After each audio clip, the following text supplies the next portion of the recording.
പാലക്കാട് ഉപതെരഞ്ഞെടുപ്പിൽ UDF സ്ഥാനാർത്ഥി രാഹുൽ മാങ്കൂട്ടത്തിൽ നേടിയത് മിന്നുന്ന വിജയം. കന്നി അംഗത്തിൽ തന്നെ 10,000-ലധികം വോട്ടിന്റെ ഭൂരിപക്ഷം നേടിയാണ് രാഹുൽ വിജയക്കൊടി പാറിച്ചത്. BJPയുടെ ശക്തി കേന്ദ്രങ്ങളിൽ വരെ രാഹുലിന്റെ കുതിപ്പ് കാണാനായപ്പോൾ LDF സ്വതന്ത്ര സ്ഥാനാർത്ഥി 3ാം സ്ഥാനത്തായി. പാലക്കാട്ട് ത്രില്ലടിപ്പിച്ച ലീഡ് നില മാറിമറിഞ്ഞെങ്കിലും ഒടുവിൽ വമ്പൻ വിജയത്തിലേക്ക് രാഹുൽ മാങ്കൂട്ടത്തിലെത്തി. ഷാഫിയുടെ ഭൂരിപക്ഷം മറികടന്നാണ് രാഹുലിന്റെ ആധികാരിക വിജയം. നഗരമേഖലയിൽ BJP ആധിപത്യം കാണിച്ചെങ്കിലും ആദ്യ മണിക്കൂറുകളിലെ വെല്ലുവിളി മറികടന്ന് രാഹുൽ കുതിപ്പ് ആരംഭിക്കുകയായിരുന്നു. കഴിഞ്ഞ തവണത്തെ അപേക്ഷിച്ച് നഗരസഭയിൽ ഇത്തവണ BJPക്ക് വോട്ട് കുറഞ്ഞത് പാർട്ടിക്ക് വലിയ തിരിച്ചടിയായി. ഷാഫി പറമ്പിലിന്റെ പിൻഗാമിയായി എത്തിയ രാഹുൽ മാങ്കൂട്ടത്തിൽ മികച്ച വിജയം നേടുമെന്ന് തന്നെയായിരുന്നു UDFന്റെ പ്രതീക്ഷ.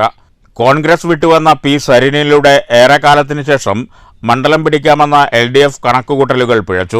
നിയമത്തിന് ശേഷം കൃഷ്ണകുമാറിലൂടെ പാലക്കാട് 2ാമത്തെ അക്കൗണ്ട് തുറക്കാമെന്ന BJPയുടെ പ്രതീക്ഷയും മങ്ങി.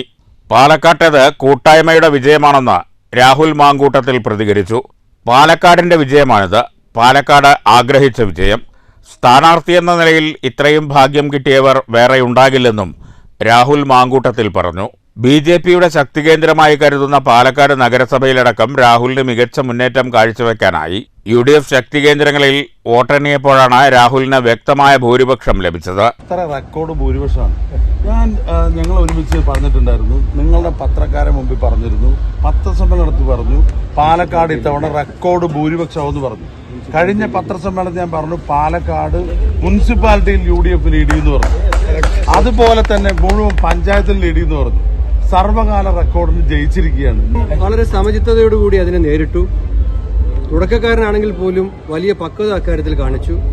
പാർട്ടിയും മുന്നണിയും MP ആണെങ്കിലും MLA 2 MPമാരും അവരും മര്യാദ വിടാതെ അതിനോട് പ്രതികരിച്ചു.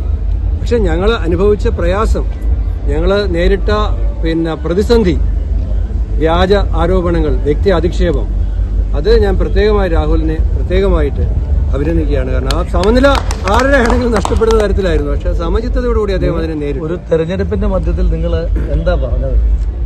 ഞാൻ അതിനെപ്പറ്റി ഇപ്പോഴും കമന്റ് ചെയ്യാൻ ഉദ്ദേശിക്കുന്നത്, നിങ്ങൾ എന്നെ കള്ളപ്പണക്കാരനാക്കി.